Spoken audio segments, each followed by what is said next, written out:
Good morning friends. आज के इस वीडियो में हम लोग डिस्कस करने वाले हैं साइकियाट्रिक इमरजेंसी के ऊपर। नर्सिंग के एग्जाम्स में साइकियाट्रिक का क्वेश्चंस बहुत इंपॉर्टेंट है, बार बार पूछा जाता है, तो हम लोग डिस्कस करेंगे। आप लोग भी देखिए कि आपका प्रिपरेशन कितना हुआ है और इस क्वेश्चंस को आप कितना सॉल्व कर पाते हैं। तो स्टार्ट करते हैं। पहला क्वेश्चन है, which of the following is considered the highest psychiatric emergency. Given options में insomnia, suicidal attempt, mild anxiety या सोशल विड्रॉल। तो ऑब्वियसली आंसर होगा सोशल अटेम्प्ट। ठीक है। सेकेंड क्वेश्चन देखिए, a patient says I have decided to end my life tonight, what should the nurse do now. तो अभी क्या करना चाहिए इस सिचुएशन में? पेशेंट को अकेला छोड़ देना चाहिए, पेशेंट के सुसाइड रिस्क को एसेस करना चाहिए और ensure the continuous observation maintain करना चाहिए, या फिर tell the patient to talk positive बात बोलने के लिए मोटिवेट करना चाहिए, inform the family after the shift change, या फैमिली को इन्फॉर्म करना चाहिए। तो इसमें प्रायोरिटी होगा assess the risk, suicidal risk and continue observation. Next, which factor indicate the highest risk of suicide. Given में good social support, detailed suicidal plan with assess of means, stable employment या mild anxiety. तो obviously detailed suicidal plan with access of means. ठीक है। Which is the first line medication for acute agitation in a violent patient. First line क्या रहता है? इस रहता है हेलोपेरिडोल। ठीक है।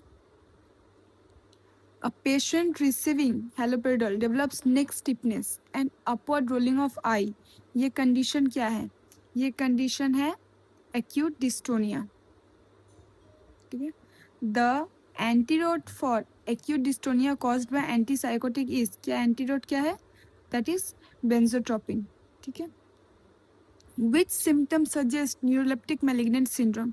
Given options of bradycardia and hypothermia, muscle rigidity, fever and altered consciousness, tremor only या फिर हाइपर एक्टिविटी विदाउट फीवर। तो आंसर होगा muscle rigidity, fever and altered consciousness.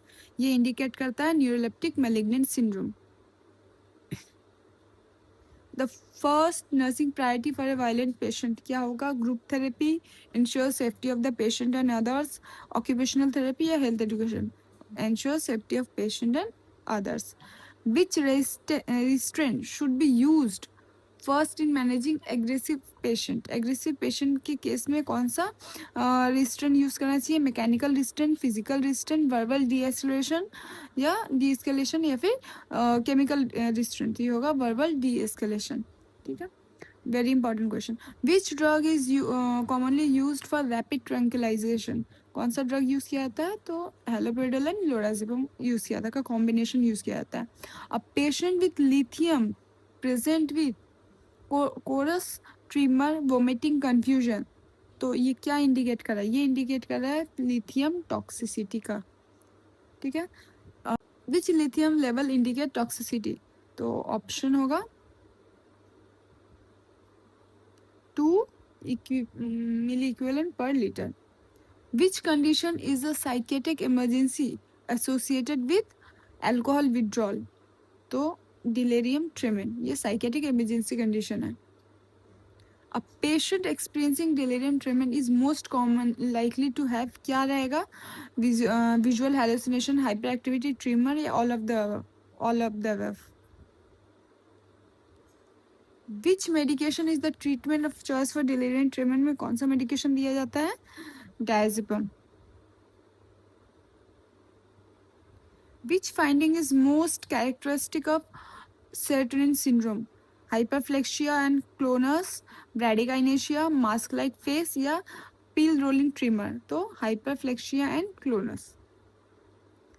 Which patient requires immediate psychiatric admission?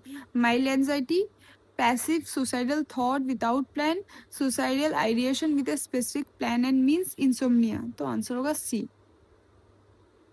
During a panic attack, the nurse should leave the patient alone, stay with the patient, speak calmly, encourage group interaction, या ask complex process. Stay with the patient and speak calmly.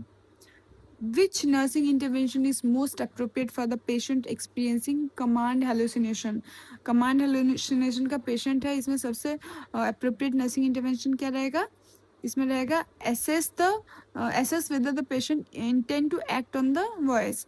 जो भी voice बोल रहा है patient क्या उस voice के according उस कमांड को फॉलो कर रहा है या नहीं, ये असेसमेंट करना बहुत इंपॉर्टेंट रहेगा।